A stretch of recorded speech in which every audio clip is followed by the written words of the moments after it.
Assalamualaikum warahmatullahi wabarakatuh. Alhamdulillah, Masya Allah, Tabarakallah. Hari ini saya Jili ingin menjelaskan tentang ketidakjujuran membuat amal ibadah tertolak. Jadi buat teman-teman yang belum tahu maksudnya apa dari ketidakjujuran bisa membuat amal ibadah kita tertolak, maksudnya adalah ketika kita berbohong ke orang lain, itu juga ternyata bisa membuat amal ibadah kita langsung ditolak sama Allah. Jadi kalau misalkan buat teman-teman yang suka berbohong atau yang masih suka berbohong, yang gak pernah berkata jujur, aku saranin buat kalian untuk stop, untuk berhenti, untuk belajar, untuk mengatakan sejujur-jujurnya. Karena lebih baik jujur daripada kita menutupi sebuah kebohongan. Karena ujung-ujungnya kalau kita tutupin juga nanti ujung-ujungnya bakal ketahuan, bakal kebongkar sendiri. Jadi kalau misalkan mungkin kalian punya temen yang mungkin gak bisa berkata jujur, itu kalian kasih tahu ke teman kalian untuk segera belajar untuk berkata jujur. Jangan sampai karena kita nggak berkata jujur, amal ibadah kita nggak diterima sama Allah Subhanahu Wa Taala. Jadi kalau misalkan kalian punya teman yang mungkin orangnya itu nggak pernah berkata jujur, sering berbohong, aku saranin ke kalian untuk kasih tahu ke teman kalian untuk lebih hati-hati lagi, untuk lebih belajar berkata jujur, biar amal ibadah kita diterima sama Allah Subhanahu Wa Taala. Jadi kalau misalkan ternyata kalau kita nggak jujur, ternyata itu bisa membuat amal ibadah kita yang harusnya diterima sama Allah Subhanahu Wa Taala jadi ditolak sama Allah Subhanahu Wa Taala, karena kita berbohong, karena kita nggak pernah berkata jujur sama Allah, nggak pernah berkata jujur ke orang lain.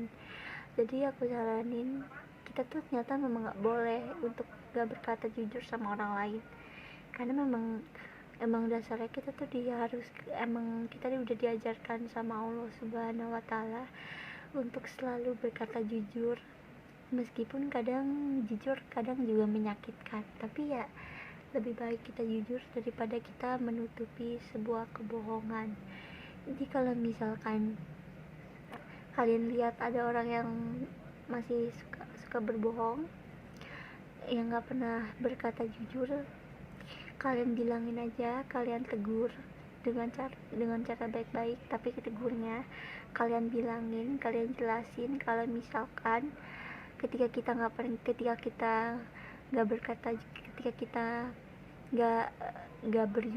berkata jujur, ternyata itu bisa membuat amal ibadah kita jadi tertolak, jadi nggak diterima sama Allah Subhanahu Wa Taala. Jadi ingat ya teman-teman, pokoknya kalau intinya kita nggak diperbolehkan untuk nggak berkata jujur sama orang lain, karena memang Allah mengajarkan kita untuk selalu berkata jujur. Ya meskipun kadang berkata jujur tuh kadang menyakitkan, tapi lebih baik kita berkata jujur daripada kita berbohong sama orang lain, dan itu bisa membuat kita dosa. Jadi kalau misalkan ada orang-orang sekitar kalian yang gak pernah berkata jujur, please bilang ke teman kalian atau ke orang sekitar kalian untuk stop, berhenti untuk gak berkata jujur sama orang lain. Karena berkata jujur, kalau kita gak berkata jujur sama orang lain, itu ternyata bisa membuat amal ibadah kita ditolak sama Allah Subhanahu Wa Taala. Jadi sekian penjelasan dari aku, semoga videonya bermanfaat. Jangan lupa untuk di like, di komen, di share, di subscribe, terus jangan lupa aktifkan lonceng notifikasinya biar kalian bisa dapat ilmu, bisa dapat video-video, bisa dapat ilmu, video-video terbaru, video atau video-video lainnya. Terus jangan lupa share video ini sebanyak-banyaknya ke teman-teman kalian atau ke akun sosial media yang kalian punya, biar teman-teman kalian bisa dapat ilmu yang bermanfaat dari video-video aku. Terus jangan lupa follow juga akun sosial media aku yang udah aku taruh di description box. Kalian tinggal follow akun sosial media aku yang udah aku taruh di description box. Terus aku akhiri dengan salam, wassalamualaikum warahmatullahi wabarakatuh. Terus kalau kalian yang belum tahu gimana caranya subscribe, gampang. Pertama tuh kalian tinggal nyari channel YouTube aku, terus kalian subscribe channel YouTube aku. Jangan lupa aktifkan lonceng notifikasinya, terus share video, terus like, comment, share, terus share videonya sebanyak-banyaknya ke akun sosial media kalian, biar teman-teman kalian bisa dapat ilmu yang bermanfaat dari video-video aku. Aku akhiri dengan salam, wassalamualaikum warahmatullahi wabarakatuh. Bye bye guys, see you next time to my video. Bye bye.